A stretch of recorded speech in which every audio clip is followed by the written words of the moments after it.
Hello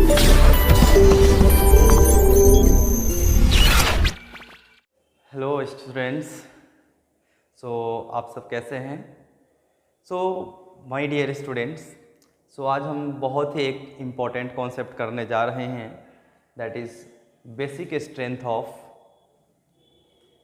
ortho substituted aromatic amine. Aromatic amines का जो है हम बेसिक स्ट्रेंथ देखेंगे और इसका कंपैरिजन बेसिकली हम लोग करने जा रहे हैं किसके साथ? ऑर्थो सब्स्टिट्यूटेड के साथ। मीन्स कि हमारे पास एक नॉर्मल एरोमेटिक अमाइन होगा और दूसरा हमारे पास होगा ऑर्थो सब्स्टिट्यूटेड अमाइन। तो यहाँ पर हमने दो पार्ट में डिवाइड किया है, बिकॉज यहाँ पे दोनों को अलग अलग तरीके से हम एक्सप्लेन करेंगे, अलग अलग तरीके से सीखेंगे। तो फर्स्ट है जो कि 1 डिग्री एरोमेटिक अमाइन है, और सेकेंड जो है हमने 2 डिग्री और 3 डिग्री एरोमेटिक अमाइन में इसको डिवाइड किया है। अब यहाँ पर जो है हमें बेसिक स्ट्रेंथ मेज़र करना है। यहाँ जो है हमें क्या करना है? बेसिक स्ट्रेंथ मेज़र करना है। तो बेसिक स्ट्रेंथ को मेज़र करने के लिए आपको क्या करना है? यहाँ पर जैसे ये 1 डिग्री अमाइन है, ये क्या है? 1 डिग्री एरोमेटिक अमाइन है, जो कि ऑर्थो पोजीशन पर एक हमने बल्की ग्रुप को इंसर्ट किया है।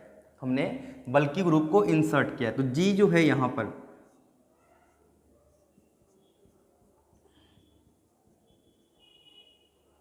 यहाँ जो जी हमने यूज़ किया है, ये जी है आपका बल्की ग्रुप। बल्की ग्रुप जैसे कि आप ले सकते हो इथाइल, मिथाइल है, प्रोपाइल है, कुछ भी ले सकते हो आप, बल्की ग्रुप होंगे, है ना।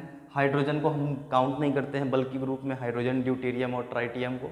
तो यहाँ पर जो है 1 डिग्री एरोमेटिक अमाइन में जो बल्की ग्रुप है, इस बल्की ग्रुप के आने से क्या फ़र्क पड़ता है इसके बेसिक स्ट्रेंथ में, इसको हम आज जानेंगे। तो फर्स्ट थिंग हम चलते हैं जो नॉर्मल अमाइंस है। तो जब आप नॉर्मल अमाइंस में जब आप ऐड करते हो हाइड्रोजन, जब ये H+ को इलेक्ट्रॉन पेयर डोनेट करता है, तो यहाँ पर ये कन्वर्ट हो गया एनिलीनियम आयंस। इसको हम लोग कहते हैं एनिलीनियम आयन, ठीक है, इसको हम लोग कहते हैं एनिलीन। मेरे प्यारे बच्चों, यहाँ पर ध्यान से देखो कि यहाँ पर आसानी से नाइट्रोजन जो है इलेक्ट्रॉन पेयर डोनेट कर दिया है। यहाँ पर आसानी से नाइट्रोजन जो है इलेक्ट्रॉन पेयर डोनेट कर दिया है। बट द प्रॉब्लम इज कि अगर हम ऑर्थो सब्स्टिट्यूटेड के केस में अगर ये चीज़ हम करेंगे, अगर ऑर्थो सब्स्टिट्यूटेड के केस में अगर आप यहाँ पर प्रोटोनेशन करवाते हो, प्रोटोनेशन का मतलब होता है एडिशन ऑफ H+, तो यहाँ पर होगा ये, जैसे ही आप इसमें हाइड्रोजन को ऐड करते हो, जैसे ही हाइड्रोजन को ऐड करते हो, ये कन्वर्ट हो गया anilinium ion. But due to bulky group यहाँ पर होगा repulsion between G and NH3+, between G and NH3+। यहाँ पर इन दोनों के बीच क्या होगा? काफ़ी ज़्यादा रिपल्सन होगा, और रिपल्सन होने की वजह से ये रिएक्शन जो है बैकवर्ड में शिफ्ट हो जाएगा। ये रिएक्शन जो है बैकवर्ड में शिफ्ट होगा, और जैसे ही बैकवर्ड में शिफ्ट हुआ तो इसका बेसिक स्ट्रेंथ घट गया।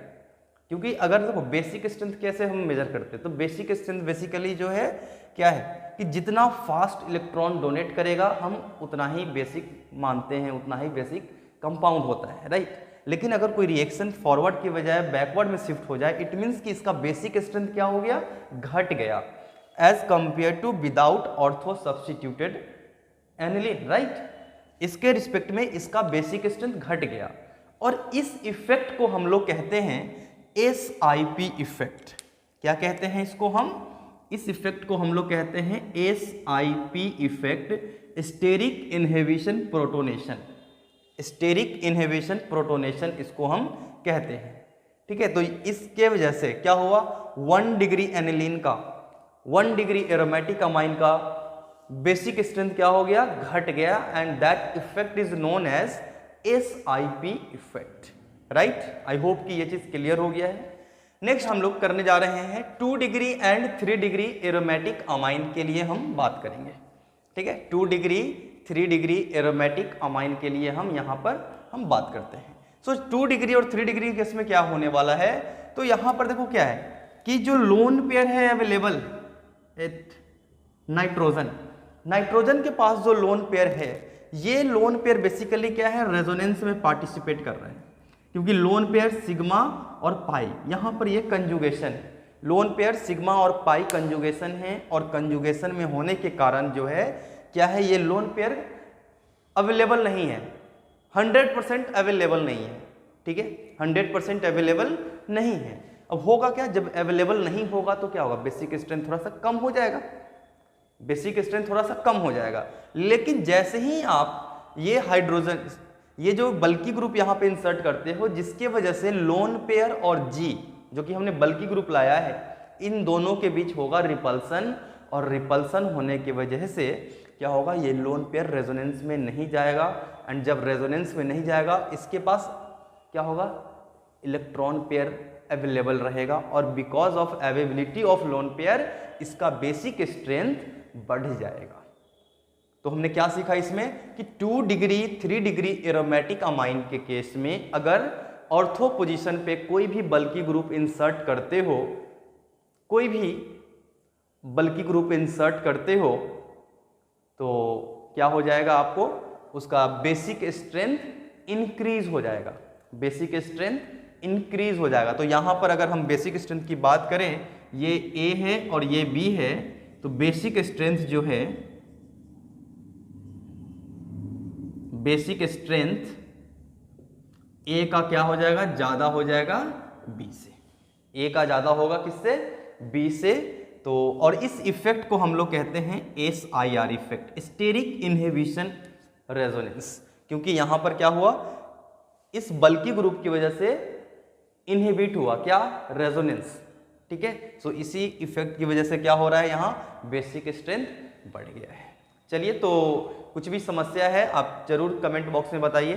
Till then, thank you so much, have a good day.